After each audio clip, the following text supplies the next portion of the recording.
And they say that the family bush has shares in the society with Bin Laden family.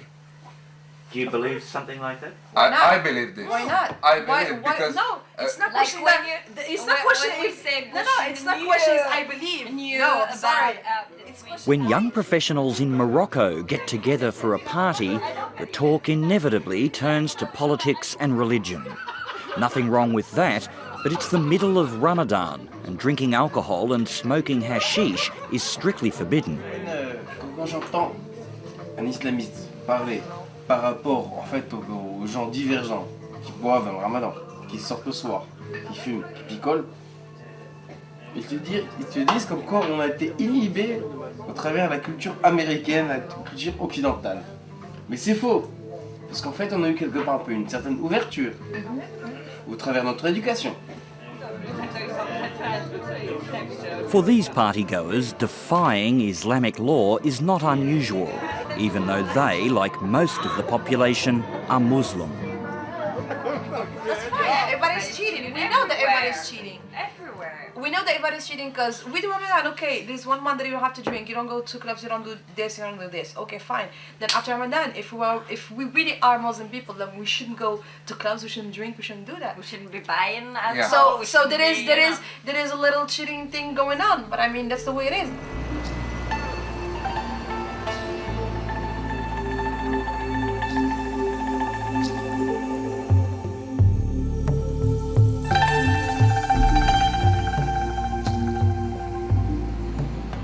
Nothing is quite what it seems in Morocco.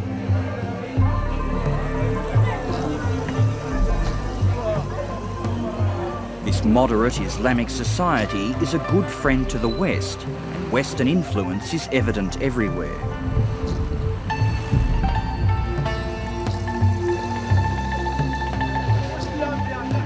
But a clash is brewing between the ideals of the West and preserving Islamic tradition. And as the tensions surface, radical Islamists are gaining ground in the political debate. Jeunesse qui est, comment dire, qui va à l'école pendant toute l'année pour ne rien apprendre, ils n'ont rien dans la tête, rien. Bismillahirrahmanirrahim. Kaf ha ya ayn sad.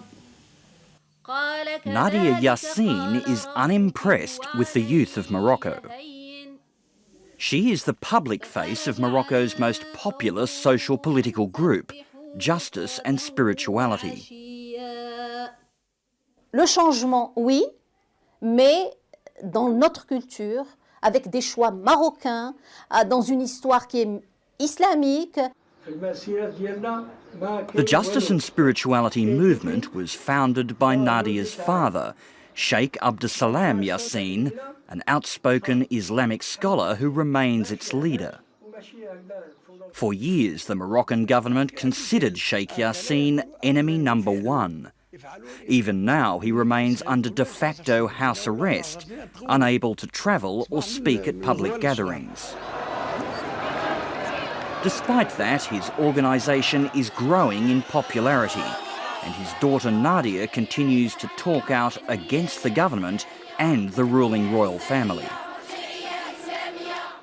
On a parlé, on a été en prison, j'ai été convoquée régulièrement alors que mes filles étaient jeunes. J'étais toujours au commissariat de police, on m'a harcelée, on m'a menacée, mais j'ai parlé. Et puis je crois qu'après 20 ans, il y a un tout petit peu de notre discours qui commence à être un peu connu.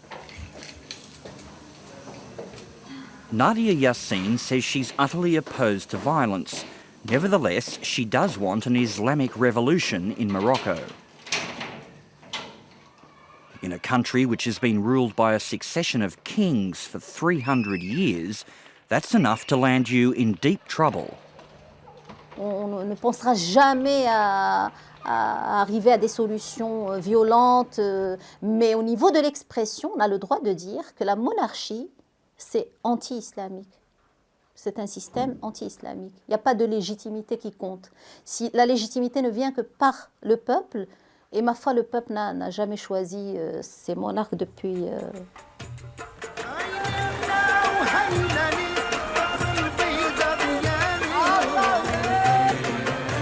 He was once considered an irresponsible playboy, but now at 39, King Mohammed VI, seen here at his wedding, is the absolute ruler of Morocco.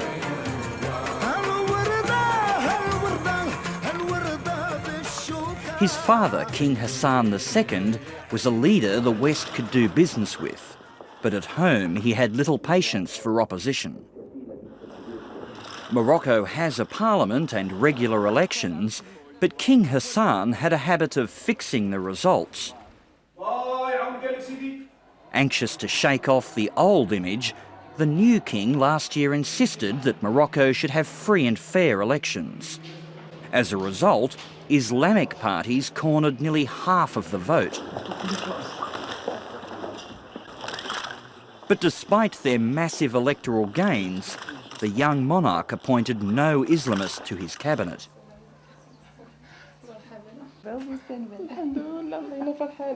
For Nadia Yassin and these women at a prayer meeting, the exclusion of Islamists from the government is not surprising. Despite the claim of free elections, the justice and spirituality movement were even banned from taking part.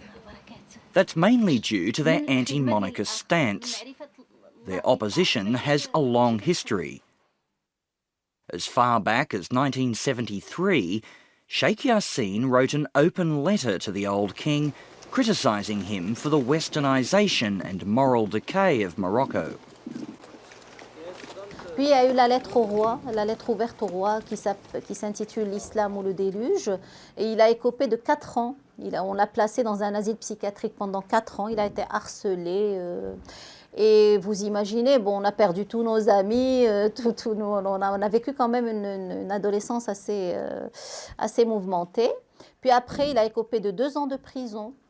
Puis après, il a eu 10 ans d'assignation en résidence. Et puis, bon, nous, en tant que famille, on est harcelés, on a des écoutes téléphoniques. Dès que je me déplace, il y a toujours de la surveillance. J'ai été interpellée. Mon mari a fait 2 ans de prison.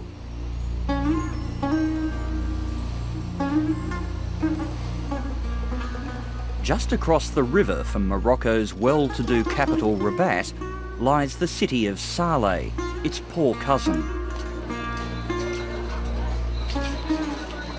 This is where the justice and spirituality movement has its base, and it's growing fast. In this part of town, most houses don't even have running water, let alone a Western hamburger outlet. Here, there are no benefits of the West, nor an interest in appeasing them.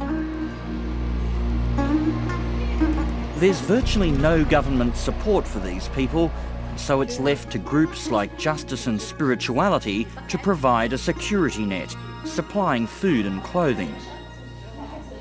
Unofficially, the group is known by the name of Justice and Charity, another sign of the deep respect many Moroccans have for them. As in other Muslim societies, it's fundamentalist Islamic groups rather than the government that are leading the fight against poverty. And in bitterly poor communities like this, Nadia believes the tide is turning against the royal family. Maintenant, est-ce qu'il y a des risques d'explosion populaire? Oui. Oui, il y en a. Il y en a, et puis on n'est pas très loin de la répression féroce qu'a fait Hassan II lors des soulèvements de la faim à Marrakech, à Casablanca. Et ce risque n'est pas exclu parce que le Maroc est de plus en plus pauvre, il y a de plus en plus de chômeurs, de plus en plus de jeunes qui vont se jeter dans la Méditerranée, dans des paterasses de fortune, juste parce qu'ils en ont marre. Il y a la pression, il y a la pression. And Sheikh Yassin's movement has done its best to add to the pressure.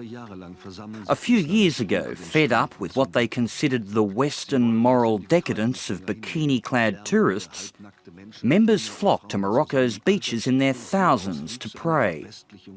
It was a peaceful demonstration, but police savagely beat them off the beach. Public dissent that threatened Western tourist dollars was not to be tolerated. And since September 11th, the pressure to crack down on fundamentalist Islamic groups has intensified. The Arab world has responsibilities, and we will work with them to delineate those responsibilities and to encourage them to accept those responsibilities. On the international stage, Morocco's king is keen to be seen as an important ally of the West. This is a family relationship which spans the generations. And like his father, Mohammed VI has continued to crack down on those with anti-Western views. Lorsque l'on considère qu'il est possible de profiter de cette ouverture démocratique tout en la dévoyant à des fins qui peuvent être autoritaires ou qui peuvent priver demain le Maroc de cette ouverture démocratique, eh bien cela est dangereux.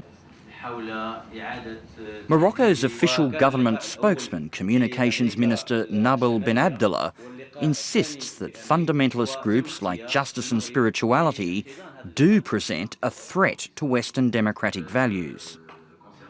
Que toute personne, quelle que soit son orientation, qui ne respecte pas la loi dans ses moindres règles, eh bien, se verra imposer les sanctions qui s'imposent. Cela est ainsi en démocratie partout. Nadia Yassin says the Justice and Spirituality movement advocates a stricter Islamic society, but that shouldn't be an excuse for repression. She says the organisation is open and has no secrets, but that doesn't seem to stop the Moroccan secret police who regularly recruit members as spies. Sometimes they propose to them money to make them secret police. Like spies? Spies, yes. It's the word. Under constant surveillance, Sheikh Yassin was unable to meet us for an interview. From a balcony just a few doors away from his home, Nadia points out the secret police. Là derrière moi, vous avez juste au bout de la rue la maison de mon père, où il a été assigné à résidence pendant 10 ans. Maintenant, la résidence est levée, mais il y a toujours la police. Il y a toujours 4-5 individus qui sont là à longueur de journée. C'est vrai que c'est pas comme avant, mais ils sont toujours là. Now, if we went and filmed outside the house of your father right now, what would happen to us? Il y a beaucoup de risques. Vous risquez de perdre votre film. Ils peuvent faire ça de façon individuelle, mais en fait, c'est des ordres qu'ils ont. Et puis, vous risquez de perdre votre matériel aussi. Ils l'ont déjà fait. It's not only the police who are concerned about the growth of the Justice and Spirituality movement. Nabila Mounibi is a left-wing women's rights activist and a Muslim who says Nadia and her father's brand of Islam are dangerous. Pour l'instant, puisqu'ils ne sont pas dans le pouvoir, moi j'imagine qu'ils donnent le meilleur visage. Elle est très jolie, très cultivée, même avec son foulard, elle est belle, elle parle bien, elle est convaincante, oui, c'est le porte-parole de son mouvement. Mais qu'est-ce qu'elle propose pour la femme marocaine? Qu'est-ce qu'elle propose pour la société marocaine? Quel est son projet? Quel est le projet de son mouvement? C'est des gens qui sont contre tout. 2 years ago, Nabila was instrumental in organising a large rally in the capital in defence of women's rights. Unlike men, women in Morocco need permission to marry and have no rights to divorce. Their civil rights remain restricted. Quand une femme dépose plainte contre un mari qui la bat, par exemple, eh bien le juge lui demande de ramener 12 témoins. Imaginez qu'il la batte le soir à 3 heures du matin. Si elle n'arrive pas à avoir ces témoins, eh bien le juge ne prend pas en compte sa plainte. Pour cela, le mouvement féminin s'est organisé. The demonstration in Rabat called for more rights and freedom for women, but their protest was usurped. 200 kilometres away in Casablanca, a protest organised by the Justice and Spirituality movement was calling for women to live by an even stricter Islamic code.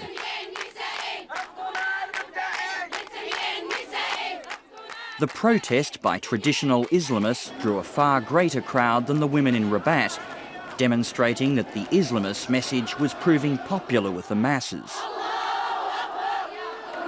Malheureusement, la marche qu'il y a eu à Casablanca, c'était une marche du dire même de ces gens-là. C'était lancer un défi au pouvoir en place, au Mkhzen, leur montrer qu'ils étaient forts, qu'ils avaient une base très large, etc. D'ailleurs, on a vu, c'était un étalement de muscles et de force dans la rue pour montrer qu'on est là et que dans l'avenir, il va falloir composer avec nous.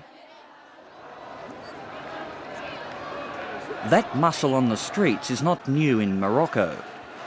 During the First Gulf War, hundreds of thousands demonstrated against the Western coalition attack on Iraq. But does anti-Western feeling amount to terrorism? Are there fundamentalist groups in Morocco using terror to pursue an Islamic agenda?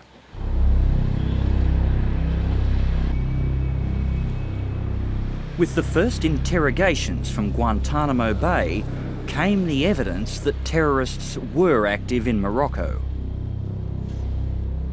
In May last year, police made their swoop, arresting 3 Saudis and 7 Moroccans for plotting attacks throughout the country. It was a small win in the war on terror, but Moroccan police were already investigating scores of unsolved murders that appeared to be linked to Islamic vigilantes, executions as punishment for being bad Muslims.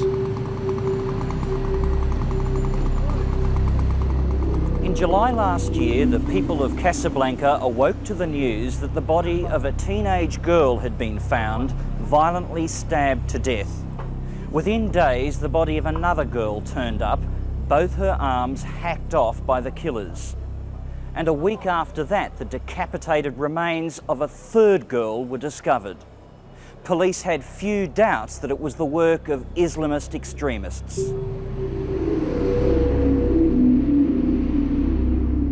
Chief amongst the suspects were members of an underground fundamentalist group known as Al-Hijra wa Takfir, or Divine Judgment for Infidels.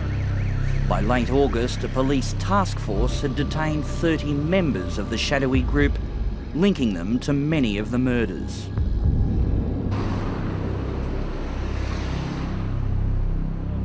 متحررة عادية بنت زعما بحال هاد المراهقات ديال جميع البنات ديال زعما عادية.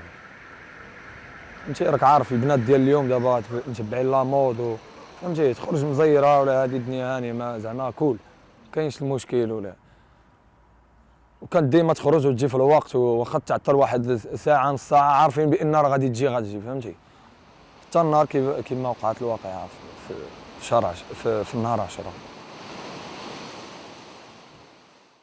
Hamid's sister was one of the vigilante gang's alleged victims, her badly mutilated body discovered near this beach last June. He says her death has frightened many residents in the close-knit Casablanca community where they lived. واش انا اسلامي كنبان لك انا اسلامي افيك باللحيه وداك الشيء ديالي ما يمكنلكش تعرف واني المهم حنايا الظاهره اللي منتشره عندنا تما الجيران كلشي كيقول لك اودي الاخوانيه اللي بغاو ينتقموا من هذوك البنات المتبرجات اللي كيخرجوا بالميني وبداك الشيء وهذا الشيء عادي في المغرب كامل العباد لا تخرج عريان يعني البعض منهم حيت كيامنوا بان هذوك الاسلاميين هما اللي قتلوها وكذا والبعض منهم كي فهمتي وكاين اللي كاع داروا حتى هما الحجاب وكذا صحاباتها كانوا كيجيو هما كيجيبوا لها العكا ولاو غاديين بالحجاب وكذا فهمتي This pressure for stricter Islamic observance is relatively new in Morocco and is a sign that the fundamentalists have been emboldened by the clash with Western values. قضية اعتبار التطرف، لأن التطرف كلمة واسعة، وكل من لا الغرب يحاول أن يدخل فيها كل من لا يتوافق مع اتجاهاته. طبعا نحن لا نتوافق، هويتنا لا تتوافق مع الهوية الغربية، ونحن ندعو إلى هذا الأمر، والصدام نراه أنه حاصل واقع لا محيص عنه.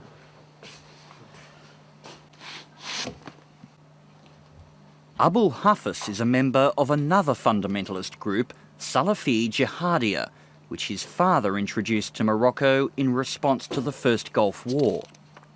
After delivering anti-Western sermons in the mosque, he was arrested and banned from speaking publicly. But Abu Hafs says he's not a terrorist. He simply wants to establish a more rigid Islamic state.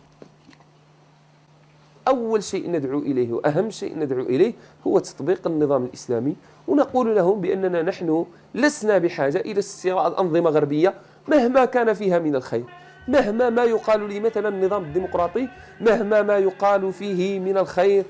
قلت رغم ما يقال فيه عن النظام الديمقراطي، رغم ما يقال فيه عن محاسنه، عن مزاياه، ما فيه من حرية، ما فيه من ضمان حقوق إلى غير ذلك، نحن نقول لا يهمنا يكون فيه الخير أو لا يكون فيه الخير. والذين يؤمنون بما أنزل إليك وما. On the hills above Fez, leather tanners dry their skins, a tradition unchanged for centuries.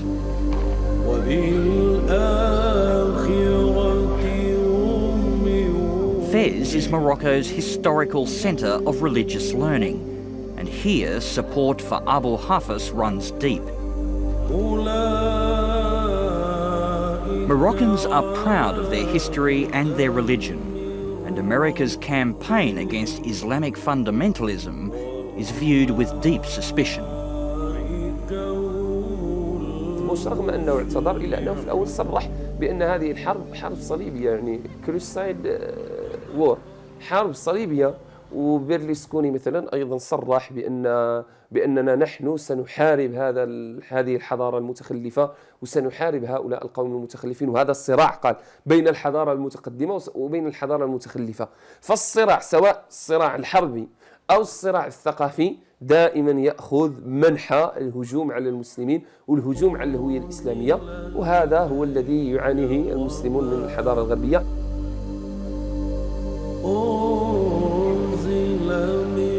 This is the core dilemma for the government of Morocco. Fundamentalism is on the rise, and pressure from the West to clamp down only produces more support for the fundamentalists. يعني كثير من الحملات الاعتقالات والاختطافات الأخيرة وتصرفات الدولة الأخيرة فيها نوع من إرضاء لأمريكا، لا شك في هذا. In Morocco, as in much of the West after September 11th, anti-Western rhetoric from fundamentalists is automatically linked to terrorism. There is no clear distinction between words and action. نحن حركة علمية تثقيفية، لكن هي بعض الجهات السلطوية قد تتصور أو تحاول عمدا أن تصور أن هذه الحركة تهدد وجود كيان الدولة، فلذلك حصل ما حصل من الضغط. Je pense qu'il est extrêmement sévère à l'égard d'un pays comme le Maroc de parler de violation des droits humains. Et aujourd'hui, force est de reconnaître que les atteintes aux droits humains, les violations des droits humains font partie beaucoup plus du passé du Maroc que de son présent. On peut vivre avec des gens avec lesquels on a des différences, mais on ne peut pas côtoyer des gens qui veulent notre mort, qui veulent tout détruire au nom d'un idéal qui n'existe pas. أشهد أن محمدًا رسول الله. It's late afternoon, and at the Justice and Spirituality headquarters, male members of the group prepare for the end of the daily Ramadan fast. According to the government, prayer sessions like this are little more than dangerous subversion. The worshippers here say they're simply being persecuted because of their deep devotion to Islam, and that American pressure is ultimately responsible. Mais en tant que société, regardez, les États-Unis écrasent tout le monde. Ils écrasent tout le monde. Il n'y a plus ce sens de l'humanisme. L'humanisme, les droits de l'homisme, le droit de l'homisme, c'est maintenant une nouvelle néologisme. Ça se passe dans les chartes, dans les discours. Mais en réalité, c'est l'homme qui écrase l'homme. Et c'est ça ce qui nous gêne dans cette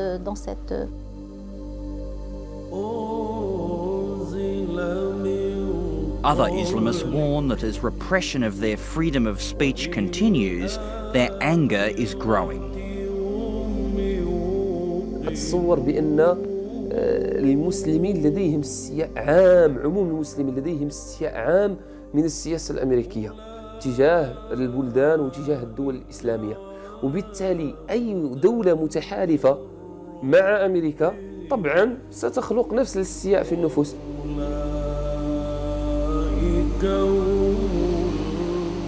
This resentment should sound warning bells in the West.